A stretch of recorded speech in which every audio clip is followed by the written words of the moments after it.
Il est difficile d'imaginer, lorsqu'on les contemple, que ces paisibles plages de Normandie ont été le théâtre de la plus incroyable opération militaire de tous les temps, le débarquement du 6 juin 1944. Ces sables magnifiques sont à l'origine du nom Côte de Nacre, donné à cette région, mais ces plages restent marquées par le souvenir de ce jour historique et glorieux, celui où des milliers de soldats alliés venus d'Angleterre ont débarqué le 6 juin 1944.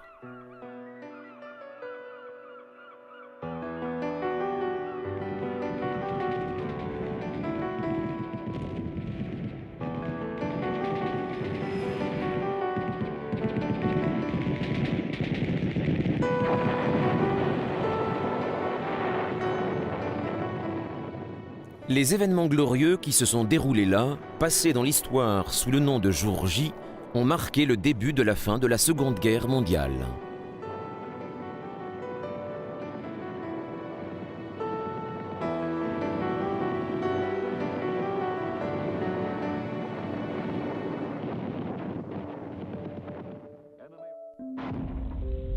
Depuis septembre 1939, lorsque la guerre avait éclaté, la victoire et l'espoir de paix n'avaient été qu'un rêve lointain et incertain pour les Alliés, Adolf Hitler et son axe du mal ayant étendu son pouvoir sur toute l'Europe.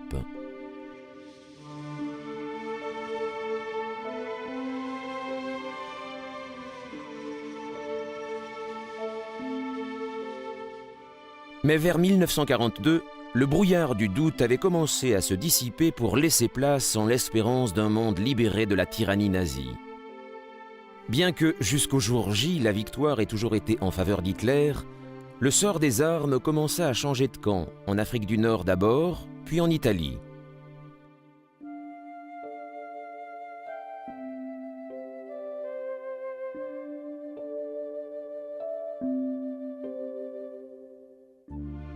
Avant El Alamein, nous n'avions pas eu une seule victoire.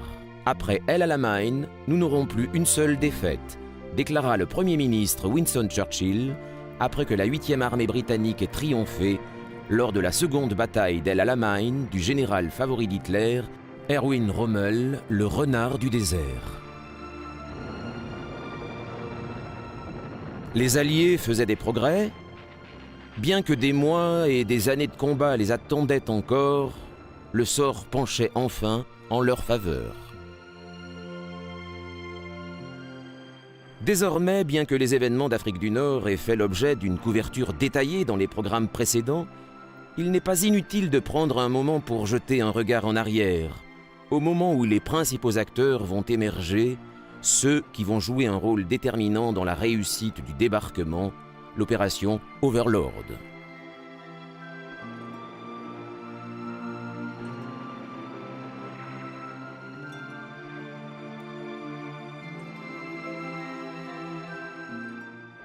La première bataille d'El Alamein était loin d'avoir été concluante. Les forces alliées s'étaient battues du 1er au 27 juin 1942 et le résultat n'avait été qu'une impasse qui avait coûté la vie à 13 000 soldats. Même si ce n'était qu'une compensation, les Britanniques avaient quand même fait 7 000 prisonniers et contrecarré la campagne d'Hitler en Afrique du Nord. Le plan de Rommel, qui était de marcher vers Alexandrie et le Caire, était stoppé. Cela mettait un coup d'arrêt à la tentative de prise de contrôle du canal de Suez, donnant l'accès aux champs de pétrole du Moyen-Orient, ce qui aurait eu de graves conséquences pour les Alliés.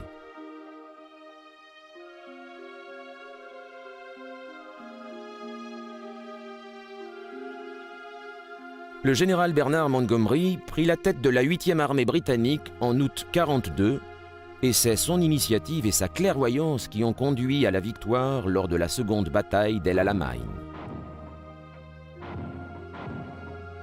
Grâce à son expérience du combat acquise pendant la Première Guerre mondiale, Montgomery a parfaitement anticipé ce qui allait se passer et organisé son attaque en conséquence. Heureusement pour Montgomery, le soutien aérien de la RAF a été plus efficace que celui apporté par la Luftwaffe et par la Regia Aeronautica, car au lieu de soutenir leurs troupes au sol, ils s'engagèrent dans des combats aériens contre les appareils britanniques.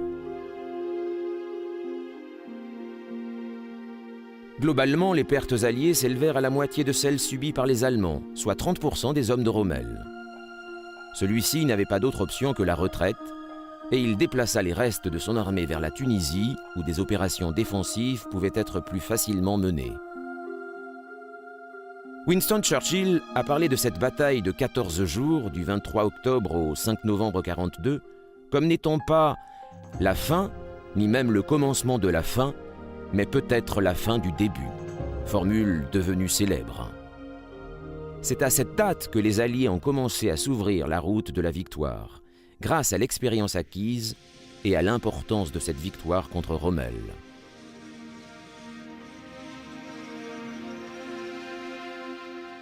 L'Afrique du Nord allait maintenant être le tremplin de la reconquête de l'Europe et l'Italie continentale l'objectif suivant après la prise de la Sicile.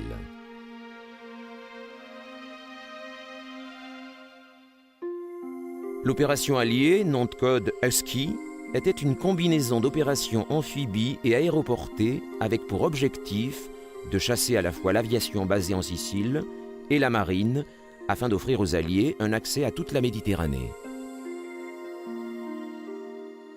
Les renseignements allemands n'avaient pas eu connaissance de ces plans d'invasion parce que de faux documents retrouvés sur le corps d'un officier britannique faisaient état d'un non-intérêt des Alliés pour la Sicile. En revanche, ces documents laissaient accroire que le prochain objectif serait la Grèce. Le plus gros des défenses allemandes furent donc relocalisés. Les parachutistes arrivèrent les premiers, juste après minuit, le 9 juillet 1943. Mais en raison de très forts vents, beaucoup atterrirent à des kilomètres de leurs objectifs et dans le désordre. En définitive, cette confusion finit par s'avérer profitable.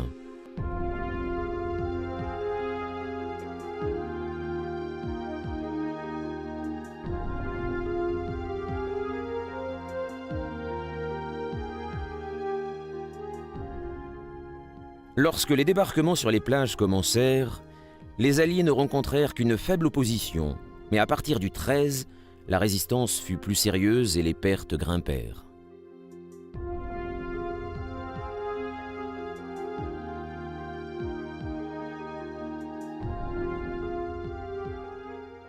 Le célèbre général américain George Patton, le commandant de la 7e armée américaine qui avait autant de francs-parler que Montgomery, s'empara de la capitale de la Sicile, Palerme. La Sicile étant tombée, Italiens et Allemands battirent en retraite sans tarder.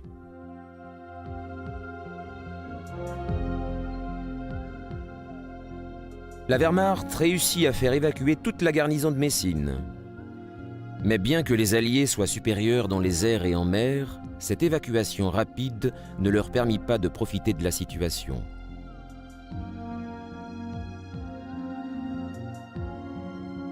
Désormais, l'homme chargé du contrôle de Montgomery et de Patton était le général Eisenhower, et sa mission était loin d'être facile.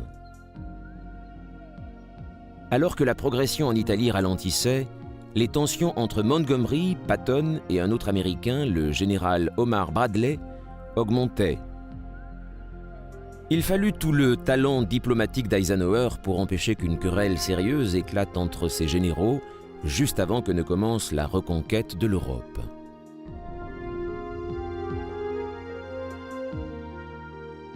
L'invasion de la Sicile annonçait la campagne d'Italie. Mais il y avait quelques désaccords entre les Américains et les Britanniques à propos de la stratégie destinée à mettre un terme à la guerre. Le président Roosevelt était déterminé à libérer la France en premier et avant tout.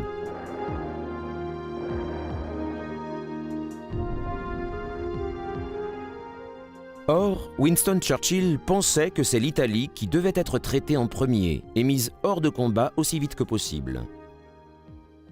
Les Alliés progressaient lentement en Italie. 1943 arriva et les plans pour une invasion à grande échelle de l'Europe occupée par les troupes du Troisième Reich s'accélérèrent. Les Russes, qui résistaient à l'Est, assistèrent à la conférence de Téhéran aux côtés des Britanniques et des Américains. Elle rassembla Joseph Staline, Winston Churchill et Franklin Roosevelt pour la première fois depuis que les Soviétiques avaient rejoint la coalition américano-britannique. Le moment était venu de mettre au point la stratégie finale destinée à battre Hitler. Elle commençait par un débarquement en France, nom de code Overlord, et Eisenhower fut choisi pour en prendre le commandement suprême. Il devrait s'appuyer sur l'expérience et les idées de Montgomery et de Patton pour que la mission puisse réussir. Les plages normandes furent choisies comme lieu de débarquement. Mais il fallait avant tout accorder ces fortes personnalités, et tout cela en un laps de temps limité.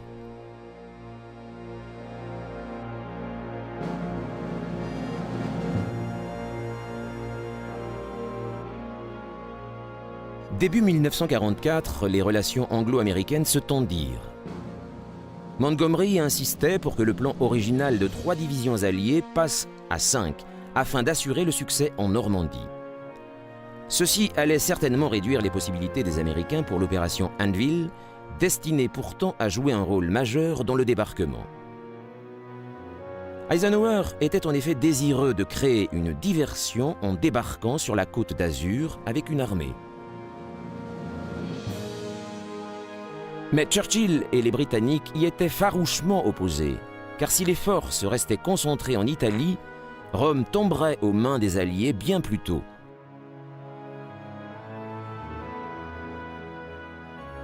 Churchill écrivit même au président Roosevelt, lui demandant qu'un grand nombre de LST, Landing Ship Tank, soient transférés de l'opération Anvil vers l'opération Overlord. Ces discussions continuèrent un certain temps, mais il fallait se décider. L'approche du jour J, celui du débarquement, mit fin à ces atermoiements. La préparation allait être la clé du succès du débarquement en Normandie. La zone de débarquement de 70 km de long fut découpée en plusieurs sections. Une tête de pont avec des ports artificiels devait être établie rapidement, qui permettrait aux Alliés de pénétrer plus rapidement au cœur de la France occupée.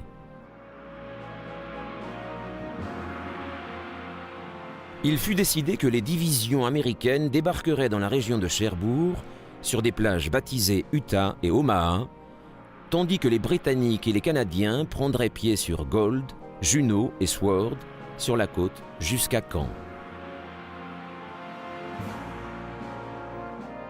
Répéter les opérations était vital, et les Américains, qui devaient débarquer à Utah Beach, organisèrent une mission d'entraînement, nom de code exercice Tiger.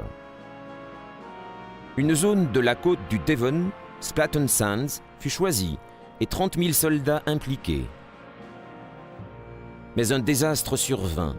Des U-boats allemands venus de Cherbourg attaquèrent et torpillèrent 5 LST, ce qui porta un sévère coup aux préparatifs des opérations Overlord et Anvil.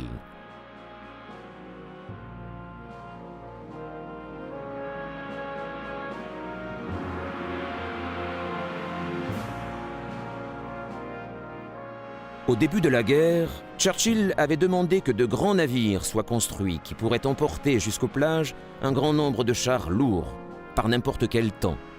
Le LST était apte à cette tâche.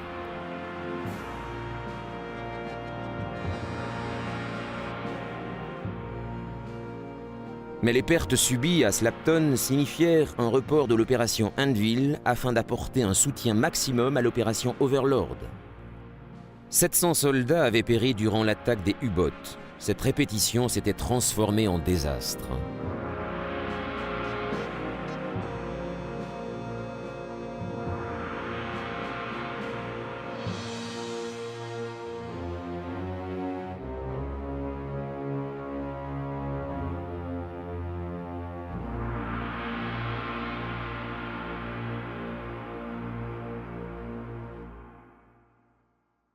Malgré tout, le jour J approchant, des exercices comme Tiger restaient une nécessité en dépit de leur danger.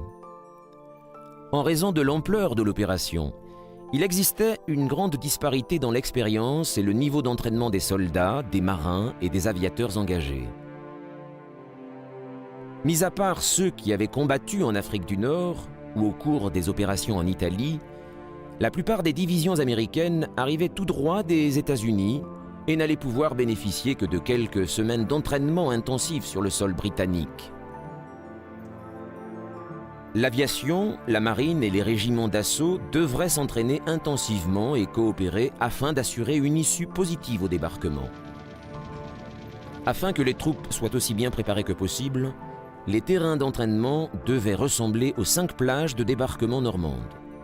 Slapton Sands, la péninsule de Tarbat, Culbin Sands et la baie de Birkhead furent choisis et allaient devenir des terrains militaires. Tous les villages, fermes et communautés rurales durent être rapidement évacués. Des milliers de personnes durent quitter leurs maisons, tandis que de plus en plus de soldats, venus du monde entier, se rassemblaient en Angleterre, prêts à envahir la France.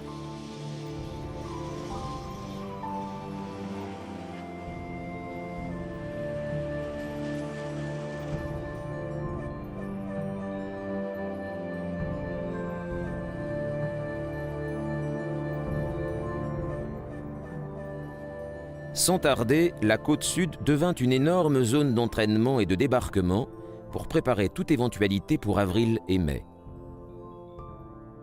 Autant que les hommes, d'importantes quantités de matériel et de véhicules militaires étaient indispensables. Plus important encore, chaque déplacement devait être effectué avec la nécessité de le garder secret.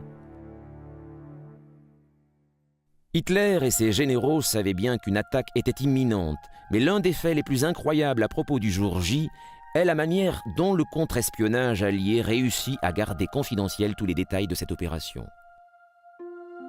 C'était d'une importance vitale pour le succès de l'opération Overlord. Une planification aussi minutieuse que celle du véritable débarquement était impérative.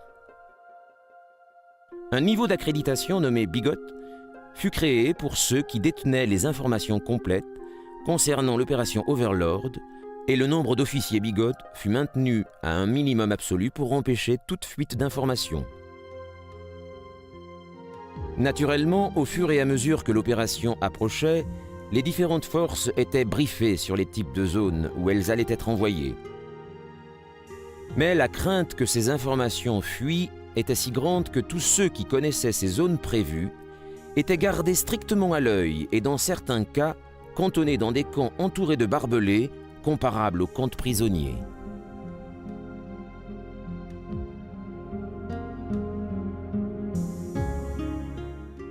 Au quartier général suprême de la force expéditionnaire alliée, connu sous l'affectation Chef, le désastre de Slapton Sands avait soulevé une nouvelle inquiétude, car 10 officiers Bigot faisaient partie des 700 hommes perdus le long des côtes du Devon.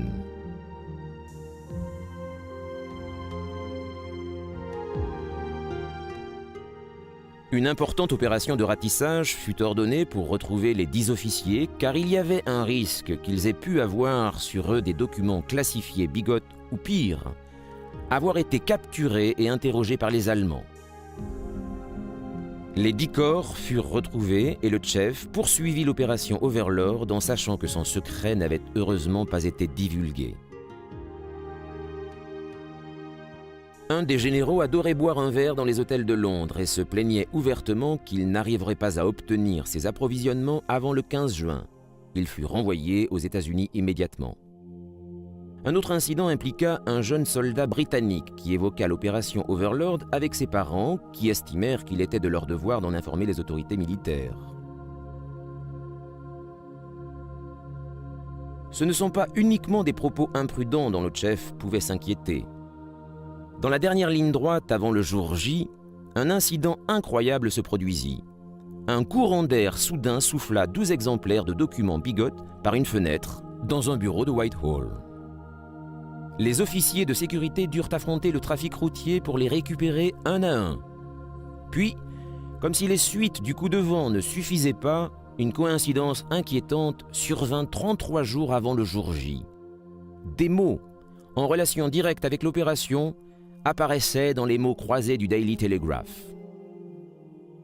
Les noms des plages de débarquement, Utah et Omaha, apparaissaient, ainsi que Neptune, qui était le nom de l'ensemble de l'opération navale, aux côtés de Mulberry, qui désignait les ports artificiels destinés aux plages de Normandie.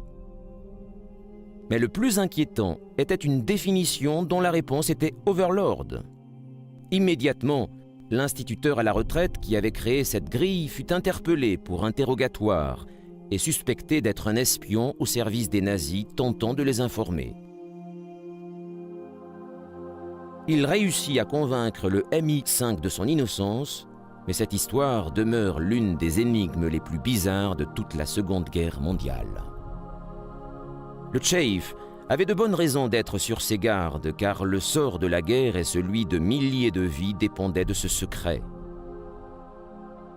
Le fait qu'un employé des chemins de fer à Exeter découvrit une série de plans d'Overlord dans une mallette oubliée dans un compartiment démontrait bien le risque de fuite et ne fit que renforcer l'inquiétude.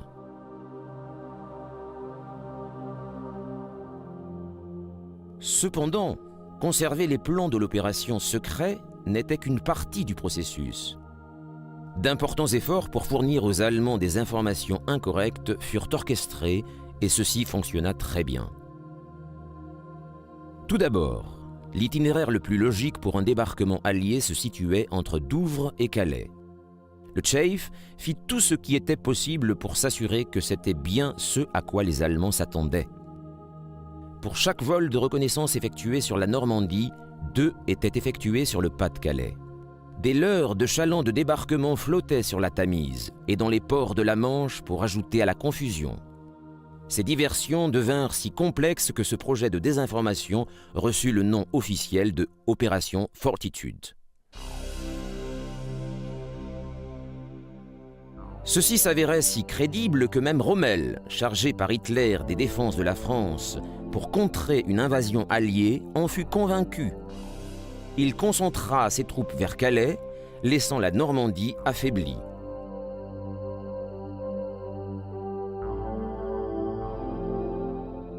Le jour J approchait à grands pas. Il était essentiel que la résistance française soit maintenant informée de l'imminence du débarquement. Elle avait œuvré sans relâche depuis la chute du pays en 1940 pour contrecarrer l'armée d'occupation allemande par tous les moyens possibles.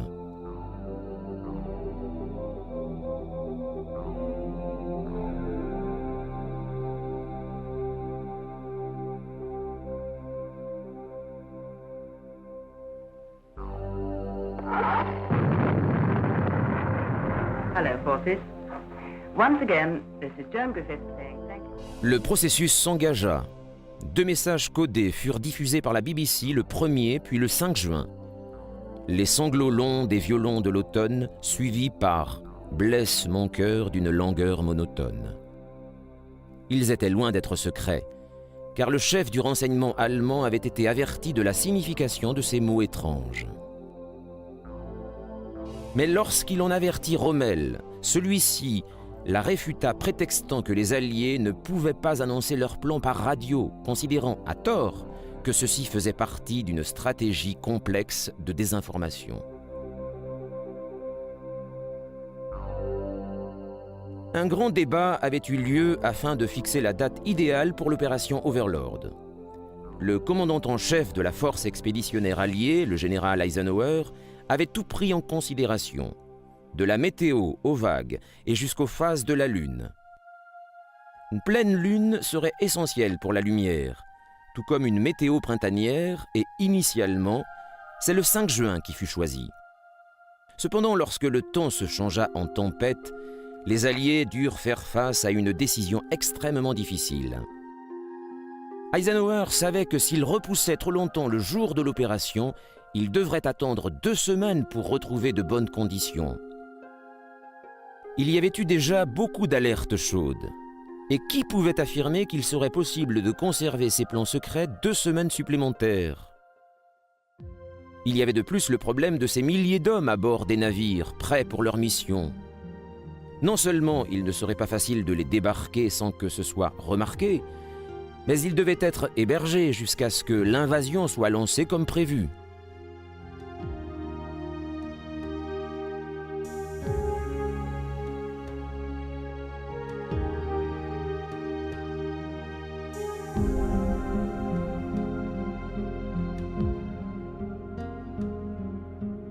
Eisenhower avait cependant l'option de repousser l'opération au lendemain, car les prévisions météo, bien que toujours peu engageantes, étaient légèrement meilleures. C'était une décision risquée, mais pour toutes les personnes impliquées, il s'agissait d'une chance à saisir, même si la traversée maritime s'annonçait pas très agréable pour les soldats. Pour les aider à combattre le mal de mer, on les incita à mâcher du chewing-gum, mais avec la météo terrible de l'aube du 6 juin, ce fut peu efficace. Le seul point positif était que la météo était si mauvaise que les Allemands ne pouvaient imaginer que le débarquement puisse être programmé ce jour-là. Rommel en était si persuadé qu'il quitta la France pour retourner en Allemagne afin de célébrer l'anniversaire de sa femme. L'opération Overlord se déroula en 2 phases. La première fut un assaut aérien, la seconde un débarquement d'infanterie alliée. La seconde phase était très dépendante du succès de la première, car l'attaque aéroportée et l'arrivée des troupes allaient permettre d'établir une force de soutien capable d'effectuer une percée depuis les plages. L'assaut aéroporté des troupes britanniques et américaines eut lieu juste après minuit, dans les premières heures du jour J. L'objectif n'était pas seulement de sécuriser l'arrière des plages, mais aussi de neutraliser autant que possible l'opposition le long de la côte.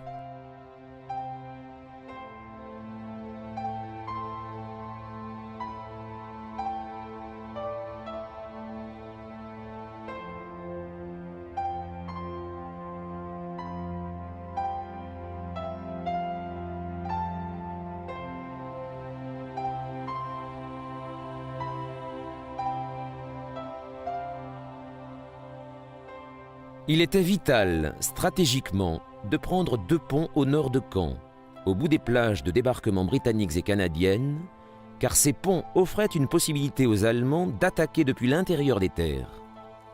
Ces ponts ne devaient pas être détruits, car ils permettraient une sortie facile depuis les plages.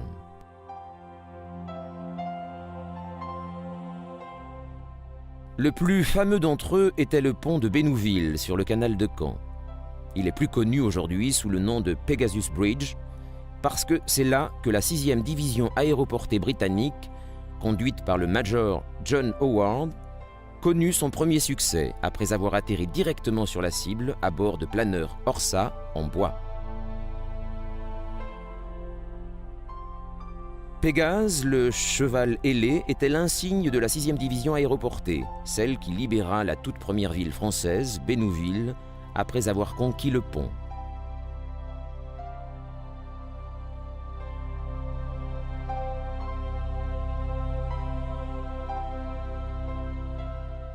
L'attaque aéroportée alliée se poursuivait alors que des avions de l'US Air Force décollaient du sud de l'Angleterre pour sécuriser le périmètre nord-ouest afin de prévenir toute contre-attaque allemande vers Cherbourg et les plages.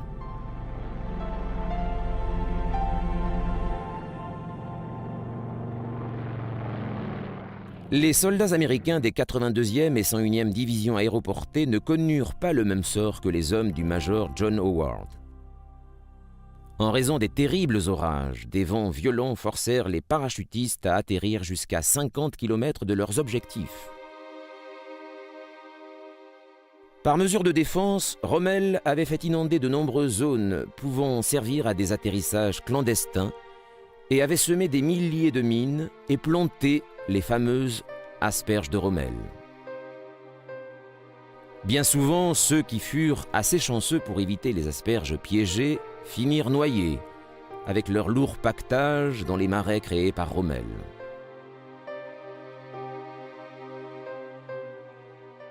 Pendant des mois, les planificateurs du jour J débattirent pour trouver les meilleures plages de débarquement en Normandie. L'invasion devait commencer sur la plage la plus à l'ouest de la côte, Utah, longue de 5 km et située entre Poupeville et la Madeleine. Alors que les transporteurs de troupes commençaient à se rassembler, la tempête qui avait rendu le voyage très difficile pour les soldats s'avéra plutôt bénéfique, car les U-boats allemands, partis de Cherbourg, durent faire demi-tour et rentrer au port. Ceci permit aux 30 000 soldats américains et à leurs 3 500 véhicules d'être en position vers 2 heures du matin et prêts à combattre dès les premières lueurs du jour, sans obstacle sur leur chemin. Les troupes aéroportées, en dépit de l'éparpillement de nombre d'entre elles, jouèrent leur rôle, et le film le plus connu sur le débarquement, Le jour le plus long, évoque ces péripéties dont l'une d'entre elles en particulier.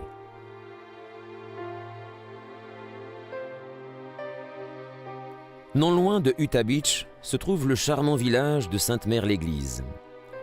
Aux premières heures du jour J, 13 000 parachutistes furent largués.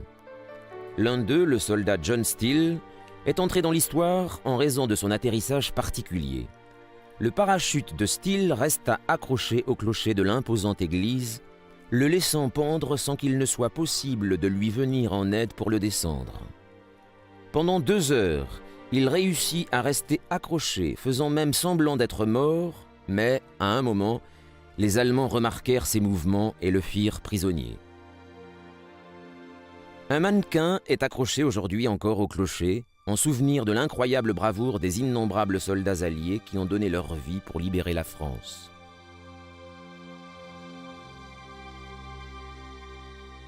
Mais certaines troupes engagées dans les combats pour la prise d'Utah Beach furent bien plus chanceuses que le soldat Steele. Parmi tous les combattants héroïques, l'un d'entre eux tient une place de choix dans les livres d'histoire, le brigadier général Theodore Roosevelt, fils aîné de l'ancien président des États-Unis. En dépit de ses 57 ans en tant que commandant d'une division, il demanda à mener ses hommes en personne. Bien qu'on lui ait déconseillé de le faire, il débarqua sur la plage avec ses hommes.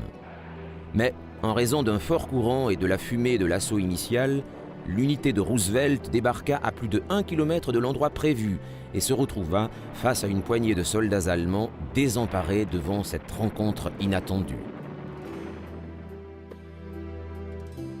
On raconte que Roosevelt, lorsqu'on lui annonça l'erreur d'emplacement, déclara « Nous commencerons notre guerre ici », ce qu'il fit, et il commença à avancer vers l'intérieur des terres. Par une ironie de l'histoire, la partie de la plage où ces soldats étaient supposés débarquer initialement était lourdement défendue et beaucoup de vies auraient été perdues si l'opération avait été menée comme prévu. Roosevelt a certainement profité de cet avantage et ses réactions rapides et son appréciation stratégique lui ont valu de recevoir la médaille d'honneur du Congrès. Le débarquement à Utah fut plus réussi que Eisenhower aurait pu l'espérer, en particulier parce que les pertes furent moindres. Seulement 197 soldats alliés et 4 des 32 chars débarqués. Ce résultat est à porter au crédit de ceux qui ont été impliqués dans ce débarquement, sans négliger le facteur chance. En revanche, le prix payé par les troupes aéroportées fut bien plus élevé car le véritable bilan de la prise de contrôle d'Utah compte de nombreux paras tués ou capturés.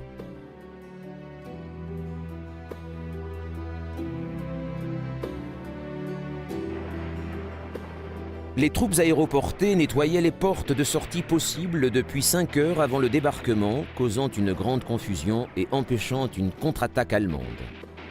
Malheureusement, jusqu'à la fin de l'offensive, la 101e division aéroportée perdra 40% de ses effectifs. Si l'on ajoute les hommes tués dans la tragédie de Slapton Sands, cela signifie que les Américains avaient à déplorer des pertes bien plus élevées pour Utah que le bilan ne le suggère. Aujourd'hui, le débarquement à Utah est commémoré pour avoir donné l'impulsion positive au jour J.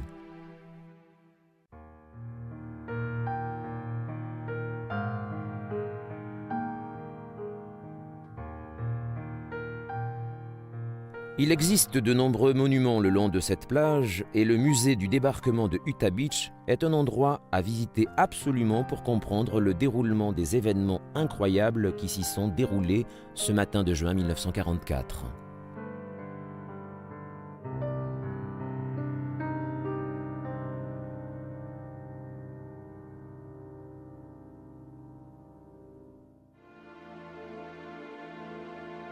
Le débarquement relativement facile à Utah Beach aurait pu, si les circonstances n'avaient pas été aussi favorables, être aussi dramatique que celui de Omaha Beach. L'objectif des troupes américaines était de s'emparer et de sécuriser une bande côtière de 10 km qui aurait éventuellement pu permettre de rejoindre les troupes britanniques débarquant à Gold Beach. C'était sans compter l'enchaînement malheureux d'un certain nombre de problèmes qui ne s'étaient pas posés à Utah Beach.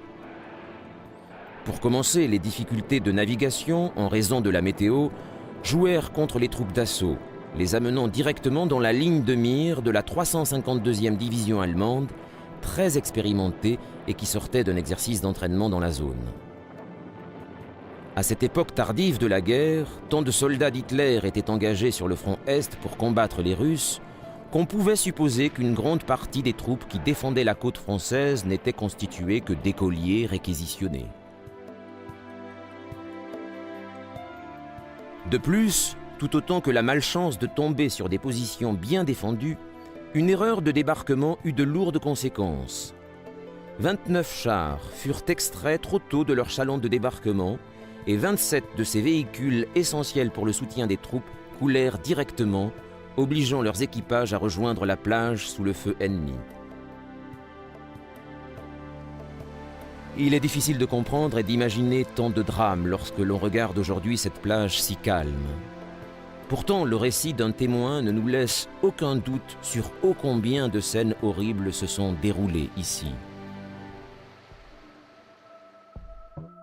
La compagnie A fut vite paralysée, perdue et pratiquement incapable de combattre. Tous les officiers et les sergents avaient été tués ou blessés. C'était devenu une lutte pour la survie. Les hommes dans l'eau poussaient les blessés vers la plage, devant eux, et ceux qui avaient atteint le sable reculaient vers la mer pour tirer d'autres blessés vers la terre afin de les sauver de la noyade. Dans de nombreux cas, ils voyaient les hommes qu'ils avaient sauvés être touchés à nouveau ou eux-mêmes être atteints. En moins de 20 minutes de combat sur cette plage, la compagnie A avait cessé d'être une unité de combat et était devenue une équipe de secours perdue et désorganisée, cherchant à survivre et à économiser des vies.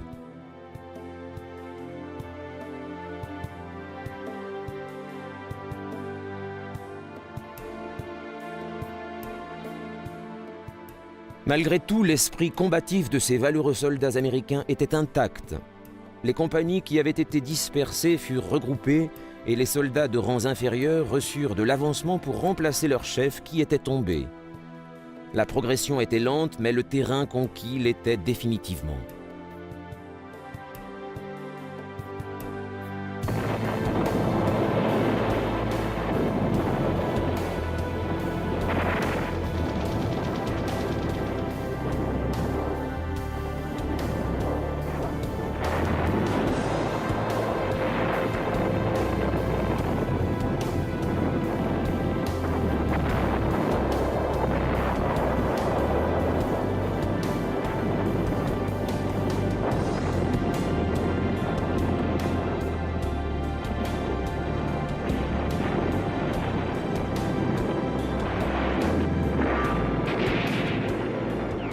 Les combattants travaillaient avec les unités du génie.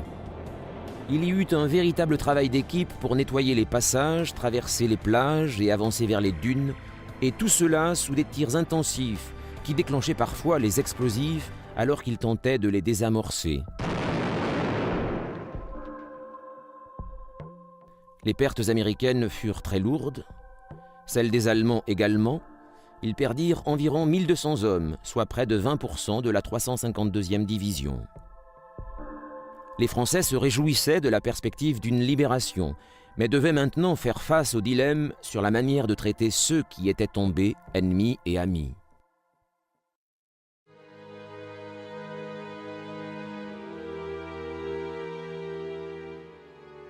Si vous visitez les cimetières le long de la côte normande, vous verrez qu'une solution digne a été trouvée pour résoudre ce problème de promiscuité dans la mort.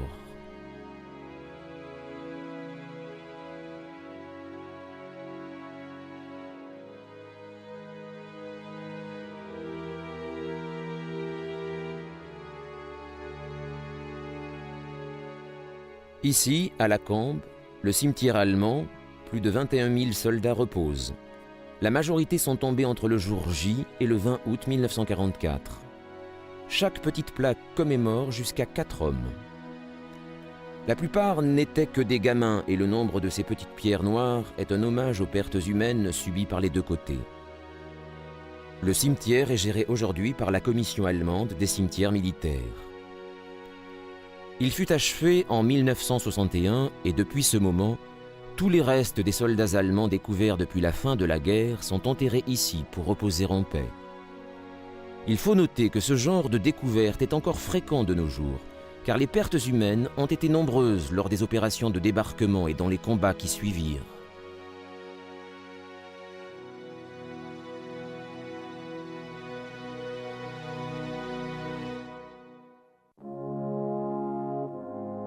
Si les soldats allemands ont été inhumés sans grand faste, le contraste avec le cimetière militaire américain, aménagé évidemment en haut des falaises qui dominent Omaha Beach, où tant de soldats américains ont été tués, ne peut être plus frappant. Dans ce cimetière imposant et spectaculaire reposent sur 28 hectares les restes de 9286 soldats. Parmi 30 tombes de frères enterrés ensemble, une particularité, celle du brigadier général Theodore Roosevelt, celui d'Utah Beach, mort d'une crise cardiaque un mois après le débarquement le 12 juillet, enterré aux côtés de son frère Quentin, tué en France pendant la Première Guerre mondiale. La statue de bronze, haute de presque 8 mètres au cœur du cimetière, est signée « L'esprit de la jeunesse américaine émergeant des vagues ». Autour d'elle, des centaines de rangées de pierres tombales, blanches et brillantes, contrastent avec les pierres noires du cimetière allemand de la Cambe.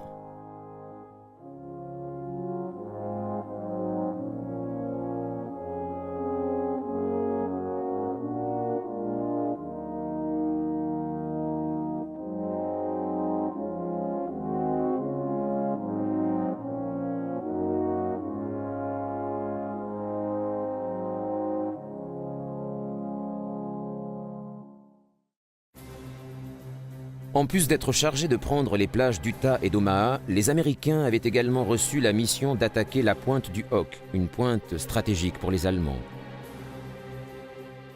On croyait qu'un canon de très gros calibre était installé à son sommet et constituait une menace potentielle pour les troupes qui y mettraient pied. Le plan consistait à débarquer le 2e bataillon de Rangers au bas de la falaise, haute de 30 mètres, et à les laisser l'escalader jusqu'à son sommet pour détruire la batterie qui pouvait tenir les plages d'Omaha et d'Utah sous son feu.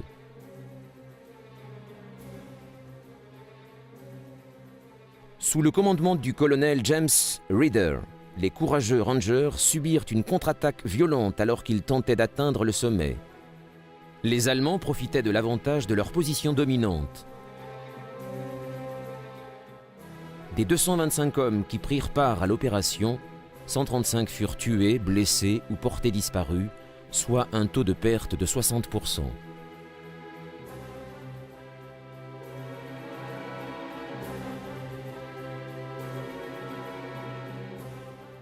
Pour ajouter à l'ironie dramatique de la situation, les Rangers qui réussirent à atteindre le sommet découvrirent qu'il n'y avait là aucun canon.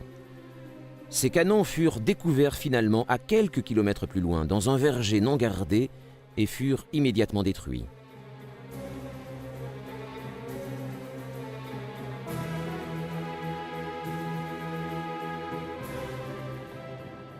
Un peu plus loin, dans le secteur britannique et canadien, la plage de débarquement suivante était surnommée Gold. Les objectifs pour les troupes qui débarquaient là, comme pour ceux qui arrivaient à Juneau, était de libérer la ville de Bayeux, de sécuriser la route Caen-Bayeux et d'occuper le port d'Arromanches.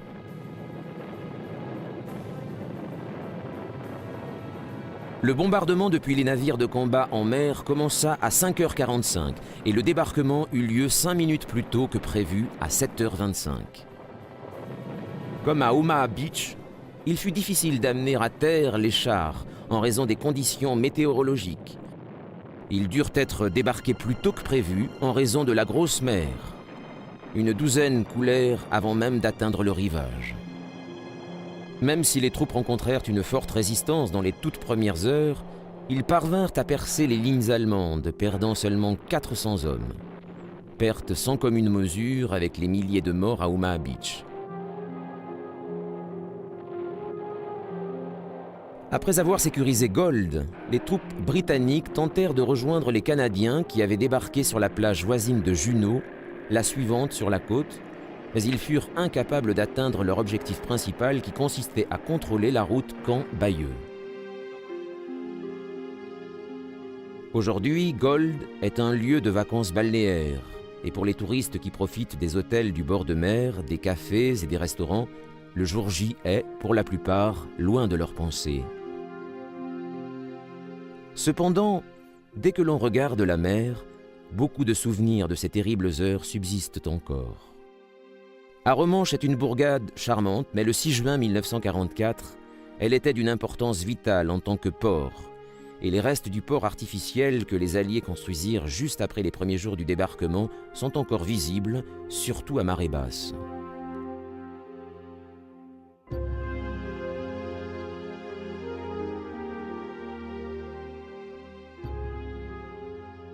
En effet, lors de la préparation de l'opération Overlord, les Alliés avaient rapidement réalisé que les secteurs américains et britanniques auraient besoin d'un port pour que les approvisionnements parviennent aux troupes une fois les plages prises.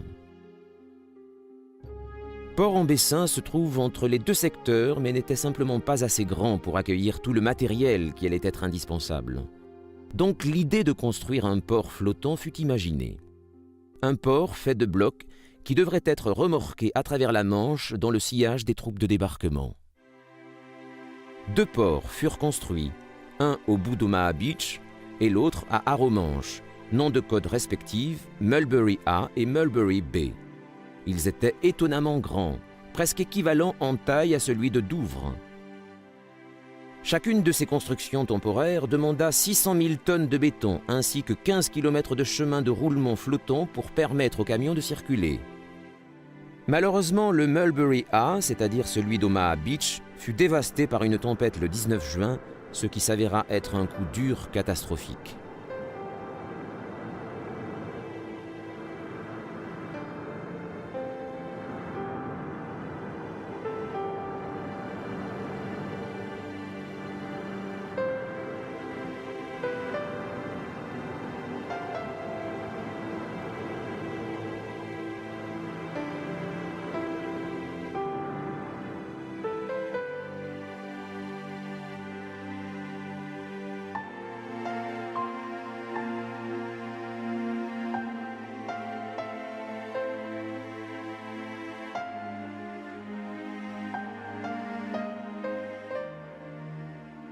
Par chance, le Mulberry Bay d'Arromanches resta intact en dépit des terribles conditions météo, et ce sont les restes de cette construction impressionnante qui peuvent encore être observés le long de la côte aujourd'hui.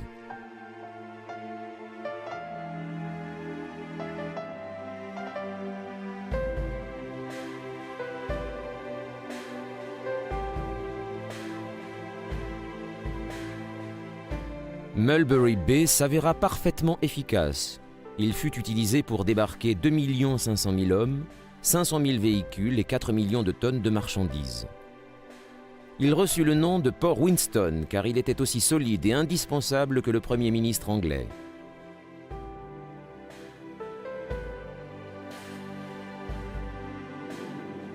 La plage suivante est Juneau, et c'est là que furent enregistrées les séquences les plus incroyables du 6 juin 1944.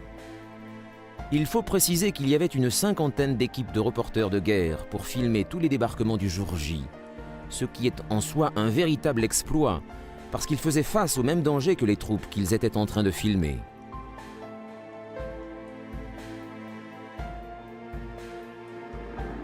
À Juneau, les soldats de la 3e division canadienne avaient été choisis pour avancer à l'intérieur d'une des parties de la côte les mieux défendues de Normandie. Les bombardements de cette zone n'avaient pas été d'une grande efficacité pour aider ces soldats, car l'aviation n'avait pas causé d'importants dommages et le bombardement naval qui avait duré 1 heure et demie n'avait permis la destruction que d'un petit pourcentage des bunkers allemands. Cependant, environ 1 heure après le débarquement, les Canadiens avaient nettoyé les premières défenses allemandes, mais avaient aussi subi de lourdes pertes. Pourtant, le soir venu, ils étaient parvenus à pénétrer de plusieurs kilomètres à l'intérieur des terres et avaient libéré la ville de Saint-Aubin-sur-Mer.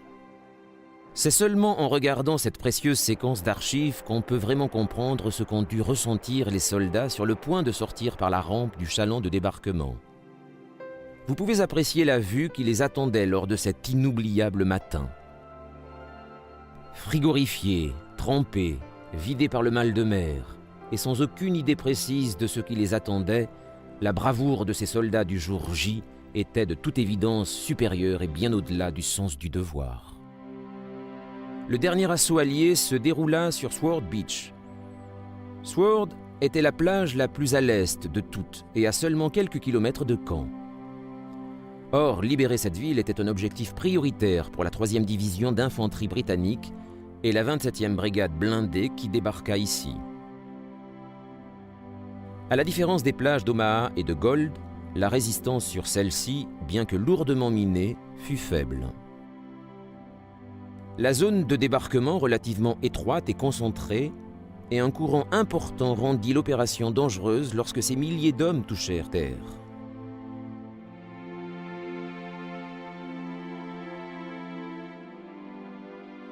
Alors que les troupes avançaient dans les terres, la résistance devenait de plus en plus dure.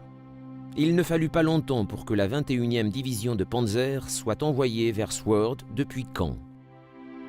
Toute la journée fut nécessaire aux Alliés pour la neutraliser. Cependant, le durcissement des combats signifiait que Caen ne serait pas atteinte comme prévu et les 2 groupes d'infanterie alliés se retrouvèrent bloqués dans les alentours de la ville.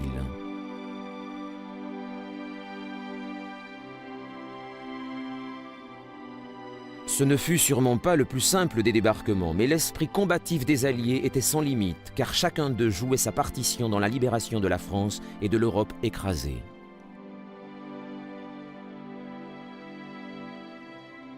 L'une des plus incroyables anecdotes qui se soit déroulée sur Sword est celle de Bill Millin, le joueur de cornemuse du 1er Special Service de Lord Lovat. Alors qu'il sortait à peine de l'eau, dans laquelle il était descendu du chaland de débarquement, il commença à jouer sa propre version de Highland Lady. La plage était recouverte des corps de ceux qui étaient tombés, nappés de la fumée des tirs et en pleine confusion. Bill Millin continua à jouer et à jouer encore, tout au long du chemin, de Sword Beach à Pegasus Bridge, où les hommes de Lord Lovat rejoignirent les troupes britanniques qui avaient été les premières à atterrir en France le jour J.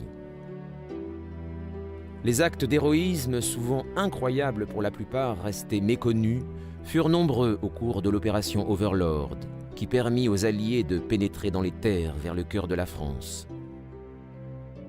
En dépit de tous les obstacles, au soir du jour J, 130 000 soldats alliés avaient réussi à occuper une bande de terre entre Cherbourg et Caen, avant même que les généraux d'Hitler ne réalisent ce qui se passait. Les pertes avaient été lourdes pour les Alliés.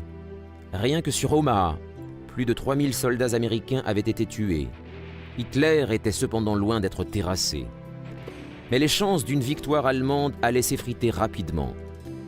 Le moral des Alliés était au plus haut car le succès du jour J permettait d'embrasser le rêve de restaurer la paix dans un monde libre.